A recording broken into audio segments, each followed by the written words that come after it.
Vamos al centro. Nuestro invitado especial hoy es Luis Gilberto Murillo, ex ministro de Relaciones Exteriores de Colombia, ex embajador de la República de Colombia ante los Estados Unidos de América y candidato presidencial. Nos hablará hoy sobre las tensiones crecientes entre Estados Unidos y Colombia. Bienvenidos al centro. Estamos muy contentos de poderlos tener en este espacio. Este podcast está dedicado a luchar contra los extremos de las redes sociales que están afectando a nuestra sociedad y nuestra política.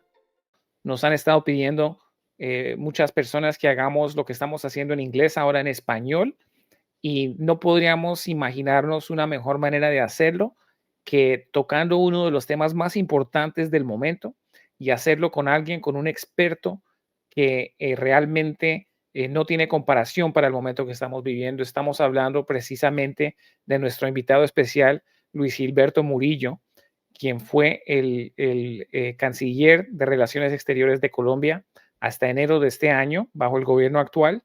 Antes de eso fue embajador de Colombia a Estados Unidos y realmente es alguien que nos va a ofrecer su perspectiva de lo que está pasando entre las tensiones entre Colombia y Estados Unidos.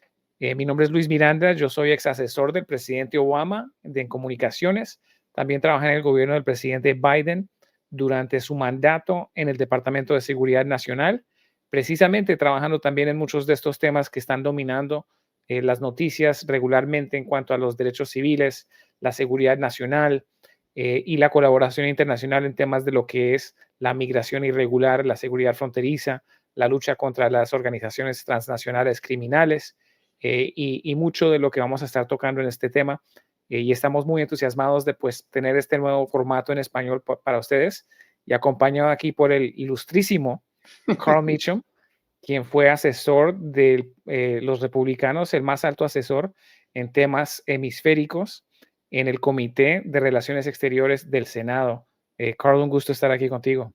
Es un gustazo estar contigo y finalmente hacer esta versión que yo creo que va a tener mucho alcance, mucha receptividad. Creo que hay mucha gente que habla español del mundo hispano, ¿cierto? Que quiere saber lo que está pasando aquí en Estados Unidos.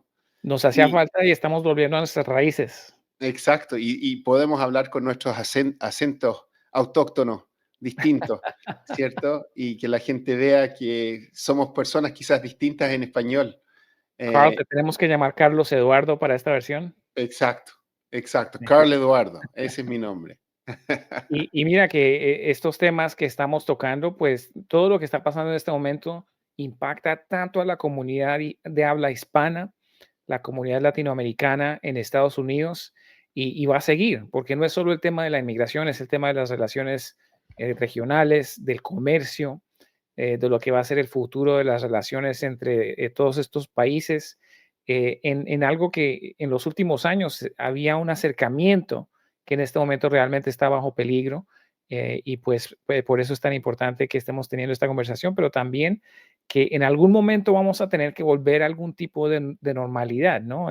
La era Trump no dura para siempre y va a ser necesario tener estas conversaciones de cómo reconstruimos y esperamos que este espacio sea uno de los espacios para poder tener esas conversaciones. Bueno, y esa es la conversación, ¿cierto? Porque somos dos partes iguales del centro, ¿cierto? Yo te diría que la época de Trump señala el comienzo de otra era en Estados Unidos. No creo que hay vuelta hacia atrás. Creo que hay muchas cosas que el pueblo estadounidense quería y eso se ha dado con Trump, quizás de alguna manera le gusta a más americanos más rápido, a otros americanos no, pero creo que hay algunos cambios aquí que vamos a poder hablar durante nuestras sesiones, ¿cierto? De los cambios que el país quiere. Y no quiero decir, bueno, me gustaría decir que tú eres la única persona que yo tendría estas conversaciones por tu larga trayectoria, Luis.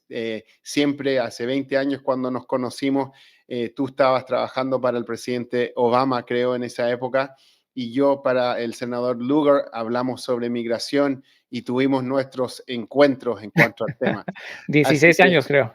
exacto, exacto. Así Sí. que tú siempre has tenido una mente abierta, siempre queriendo hablar sobre los temas con gente que está de acuerdo contigo y que no. pero siempre con una manera bien civilizada, bien informada para tener estas discusiones, desacuerdos y acuerdos. Así que estoy muy feliz de estar contigo y de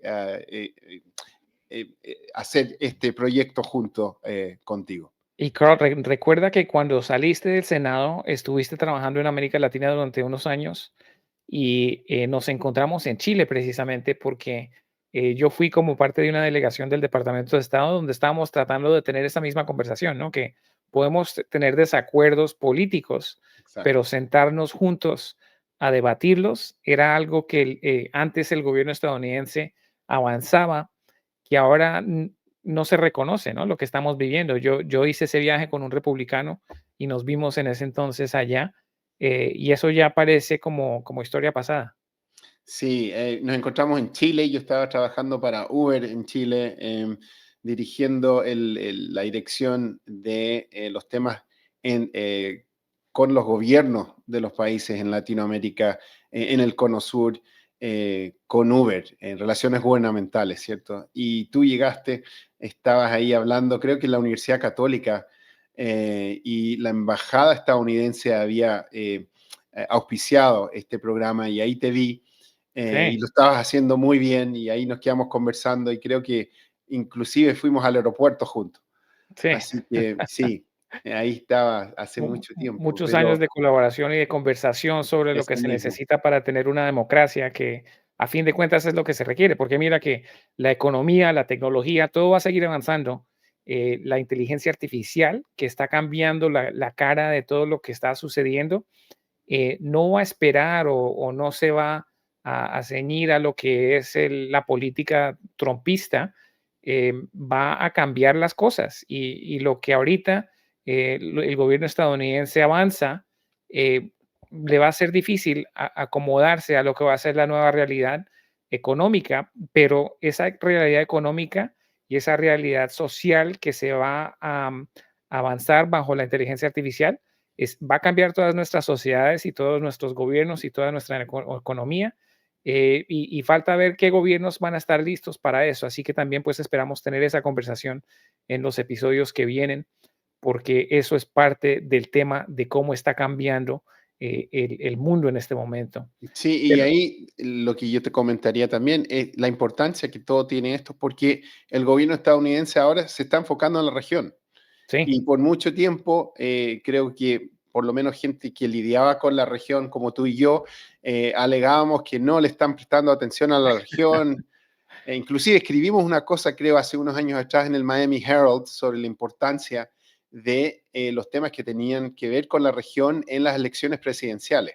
sí, lo que Em, llamábamos temas intermésticos, temas exacto, internacionales que tienen exacto. relevancia nacional dentro de Estados Unidos y que el gobierno tenía que tomarlos más en serio. Eso Eh, mismo. Y ahora tenemos esta oportunidad juntos en este programa de conversar sobre esos temas. Y además que ahora hay un gobierno aquí en Estados Unidos que se quiere enfocar en la región. Quizás no es de la manera preferida para muchos, pero es un hecho.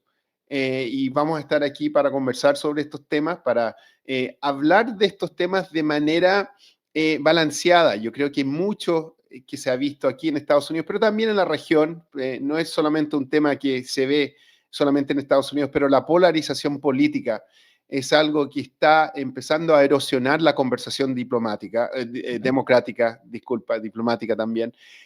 Y nosotros estamos, creo, en el medio de eso y queremos darle el contenido y el tono apropiado para conversar sobre estos temas que son muy difíciles. Mencionaste tú la inteligencia artificial, pero hay un montón de temas, incluyendo inmigración, Ujú. que también va a ser un tema central en estas conversaciones.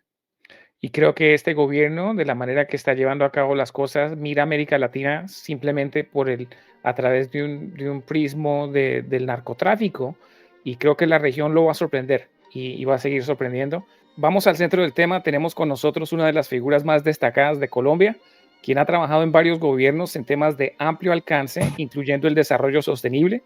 Fue elegido gobernador con tan solo 31 años de edad y, por supuesto, recientemente se desempeñó como canciller en el actual gobierno colombiano tras haber sido embajador en Estados Unidos. y ahora candidato presidencial.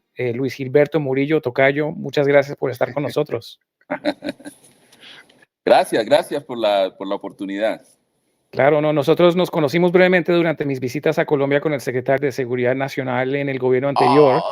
Sí, Eh, así es. ¿Qué tal ha sido tu transición a candidato? Bueno, el desafío principal es ya dejar de hablar como canciller, embajador y hablar como candidato próximo presidente. Pero bien, hay mucha apertura de la gente. Como ustedes saben, Colombia tiene casi más de 100 candidatos ahora. Y he visto que hay cierta recordación. Estamos buscando el planteamiento que estamos haciendo, obviamente, de transformación del país, pero de un liderazgo más tranquilo, más sereno, muy prudente. Y creo que el país espera algo de eso, ¿no? O sea, espera algo de eso. Sí, señor mira, señor canciller, a usted lo he conocido como gobernador, como embajador, como canciller y quizás ahí como presidente también. Ojalá. Mire, entrando al grano de manera directa, es un honor tenerlo a usted con nosotros. Sin duda, es la persona más calificada para hablar sobre los temas que tienen que ver con la relación bilateral.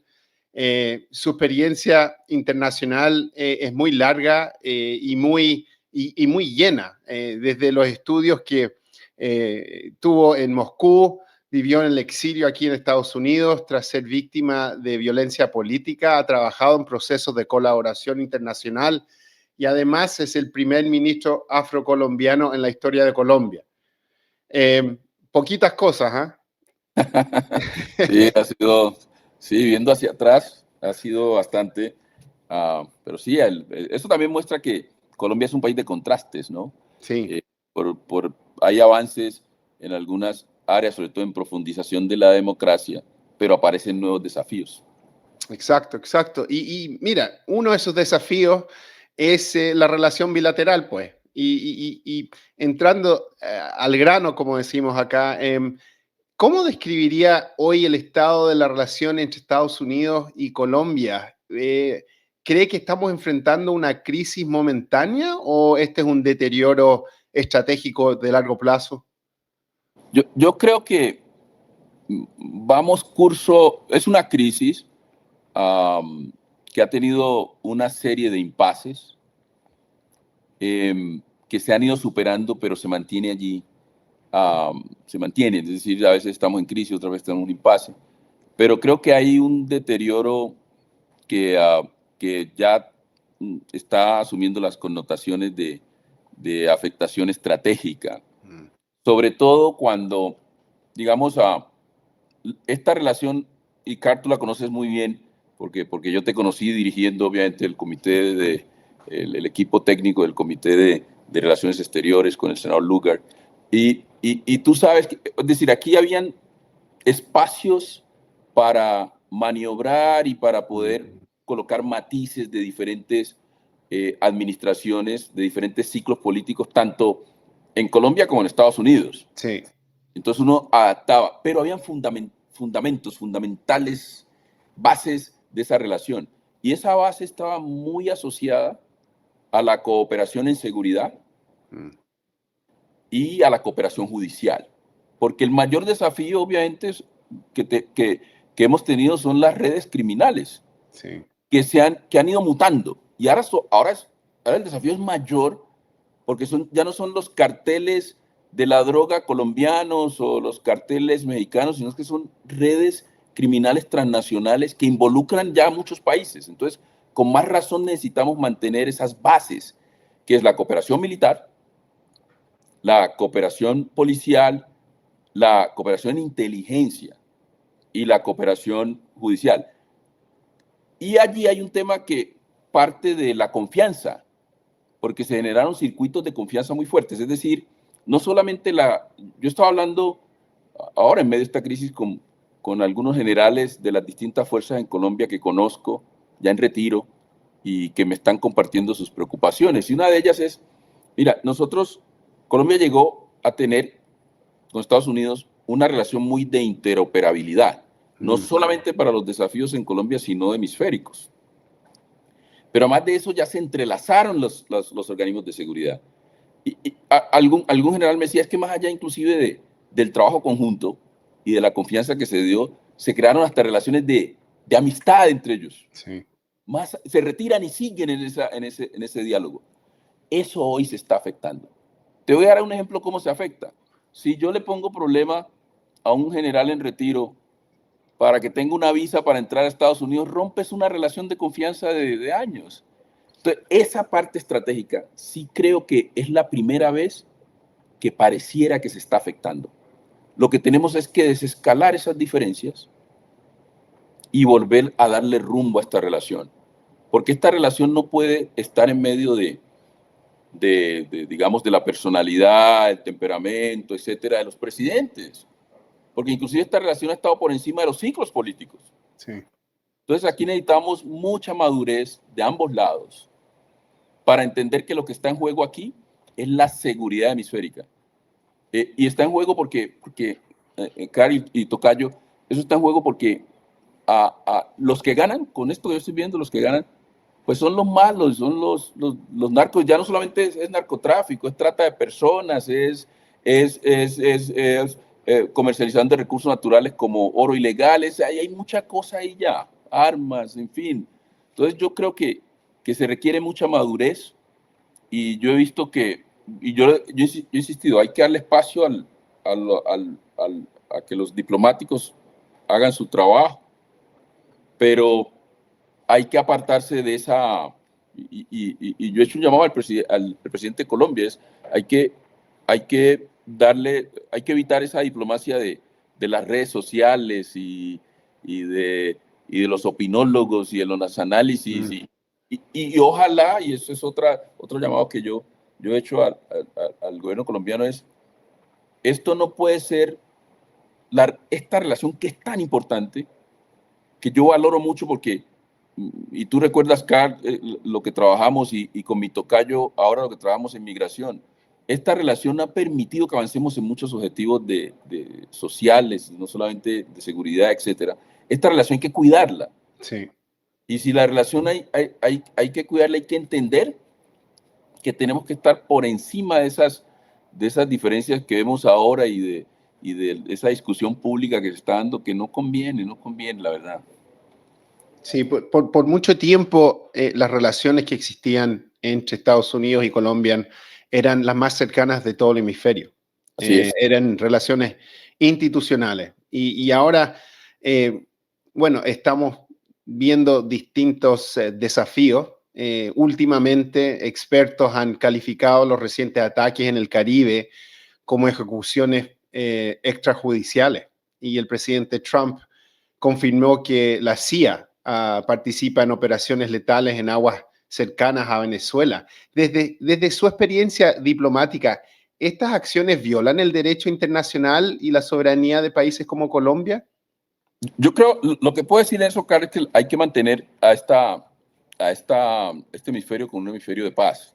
Y ese tipo de operaciones nos desvían de ese camino. Y hay que restablecer los canales institucionales que existían en el pasado.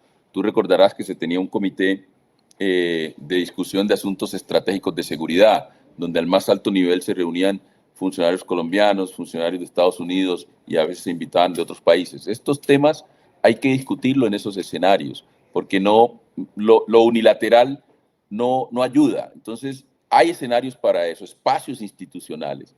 Y si esos espacios institucionales se recuperan, pues recuperamos la naturaleza institucional de la relación. Y a mí sí me preocupa que se estén dando estas medidas unilaterales, porque la región ya recorrió un camino donde ha aprendido cómo luchar con redes criminales, cómo luchar con los desafíos de seguridad. Y ese camino, esa experiencia que se ha adquirido no se puede despreciar en este momento. Y cuando tú asumes decisiones que son más unilaterales, obviamente que pone muy en riesgo la capacidad real de responder a los problemas que tenemos de criminalidad en la región. Sí, el presidente Trump creo que muchos no están entendiendo bien el por qué se están tomando estas actuaciones en el Caribe. Muchos en las regiones sospechan que la operación no es realmente sobre narcotráfico. Piensan que parte de la estrategia es mucho más amplia y es hacia Venezuela. ¿Usted cree que Washington está construyendo una justificación para una intervención contra el gobierno de Maduro?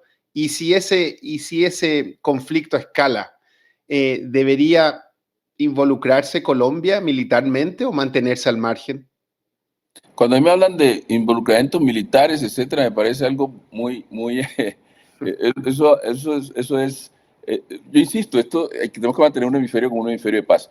El tema de Venezuela, yo no sé las motivaciones de Estados Unidos, no estaba en esas discusiones, yo soy más pendiente de lo que pasa con el gobierno colombiano, Yeah. y tengo mis críticas frente a la manera en que lo ha asumido, pero lo que sí yo quisiera plantear es que el, el, el, el tema de Venezuela es central, obviamente, en la región. Y yo recuerdo que hice un esfuerzo grande, primero, trabajando conjuntamente para que se dieran elecciones en Venezuela, y segundo, de no reconocer el gobierno de Maduro porque nunca presentó las actas. Uh-huh. Y nosotros generamos, siguiendo las recomendaciones del diálogo con las comunidades de la frontera, mantuvimos una relación diplomática con Venezuela de Estado a Estado, pero no reconocimos el gobierno de Maduro, y generamos un distanciamiento, un alejamiento de esa relación, porque hay que buscarle salidas a Venezuela con los venezolanos y venezolanas con garantías para todos. Y esas salidas, lo recomendable es que tienen que ser salidas diplomáticas. Pero esto hay que hablarlo.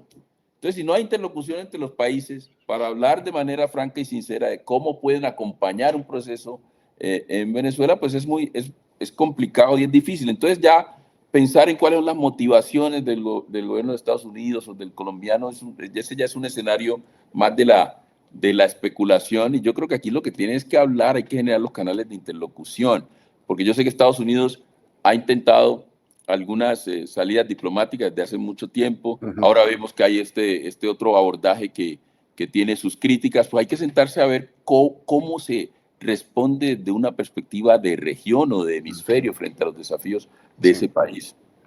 Sí, a mí me sorprendió, por ejemplo, que la izquierda, que tanto ha criticado la postura a veces agresiva de Estados Unidos, o que la califican de tal manera desde la doctrina Monroe realmente en 1823, ver a un presidente colombiano aquí en tierra estadounidense llamando a las fuerzas militares estadounidenses que no siguieran órdenes, ¿no? Poniendo a un lado los temas y los conflictos verdaderos que existen dentro de Estados Unidos. Me sorprendió ver ese tipo de interferencia, digamos, precisamente por eso. ¿Cree usted que este choque está como que desarrollando y mostrando lo que es una nueva doctrina más amplia de Estados Unidos hacia la región, mirando no solo a Colombia y Venezuela, pero la región entera, más como regresando a esa doctrina Monroe, o cree que podemos de cierta manera buscar cómo hacemos para bajar esas tensiones? Porque es una cosa decirla, pero cómo se hace en práctica cuando tenemos dos presidentes que de cierta manera están ganando tracción por ese conflicto, ¿no? A ambos les sirve de cierta manera, ¿no? En eso, Tocayo, yo he estado recomendándole mi recomendación, sobre todo en el escenario colombiano, es que hay que desescalar esto y evitar las provocaciones de lado y lado. Y usted necesita que las provocaciones, los conflictos se profundizan si frente a las provocaciones hay respuestas, y eso es una espiral. Yo hacía un llamado hace poco a que hiciéramos también una mirada autocrítica, y es qué pasaría si cualquier presidente o el presidente de los Estados Unidos se para no sé, en cualquier plaza y dice desobedezcan al presidente de Colombia. Es decir, eso no ayuda a desescalar, porque ese no fue el primer escenario de escalamiento. Mira, aquí hay que partir de que hay dos presidentes, estoy mirando nada más el caso colombiano, hay dos presidentes que, quiera usted o no, fueron elegidos popularmente. Y debe haber un tratamiento de respeto entre ambos. Usted necesita dos para pelear.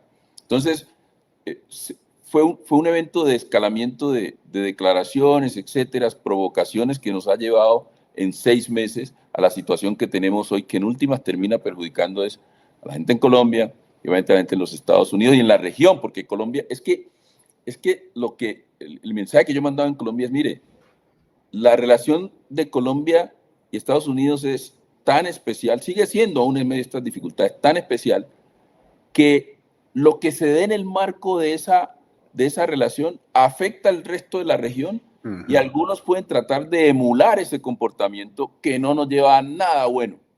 Sí. A nada bueno. Entonces, y sí, podemos anunciar que es una nueva doctrina, etcétera, lo que sea, pero aquí hay unos temas que ustedes tienen que resolver allá a nivel doméstico en Estados Unidos y otros que tendríamos que resolver nosotros porque no podemos estar en medio de las diferencias o personales o lo que sea de los presidentes, porque aquí hay un tema realmente de relaciones diplomáticas y yo insisto, hay que darle espacio a que la diplomacia pueda operar. Y ya se están viendo aranceles punitivos contra productos colombianos. ¿Eso creará presión o ya se está empezando a sentir presión que pueda ayudar a enviar ese mensaje allá en el Palacio de Nariño? Pues yo no sé cómo a los aranceles, la verdad, porque se había dicho que se iban a implementar aranceles, no se ha hecho, afortunadamente, y lo que hay que evitar, que lo evitamos, yo negocié eso el 26 de enero con Casa Blanca, y es evitar, obviamente, una guerra comercial, porque pues afecta más a Colombia. Colombia, menos del 1% de la economía de Estados Unidos se ve afectado por los productos colombianos, pero en cambio en Colombia es el 26% de nuestras exportaciones, casi el 30%, más o menos la misma cantidad en términos de las importaciones, es decir, el impacto es enorme. Y lo que hay que evitar es esa guerra comercial. Hay que insistir en que el Tratado de Libre Comercio sigue vigente, aún con los aranceles. Si usted no está de acuerdo con un arancel, pues tocará hacer la denuncia del caso. En fin, yo creo que hay que volver, siempre cuando, y esa ha sido mi recomendación, si se está tratando de salir de los escenarios institucionales, llámese de la relación bilateral o de los escenarios multilaterales, hay que volver a él, hay que tratar de volver a esos escenarios. No podemos renunciar a la multilateralidad y el carácter institucional, como lo decía Carl, de esta relación. Y mira, para tocar un tema un poquito más contento, digamos, alegre, pues felicitaciones a Colombia por los triunfos de la Sele que van camino a la Copa Mundial. Así es. Sí, para ustedes.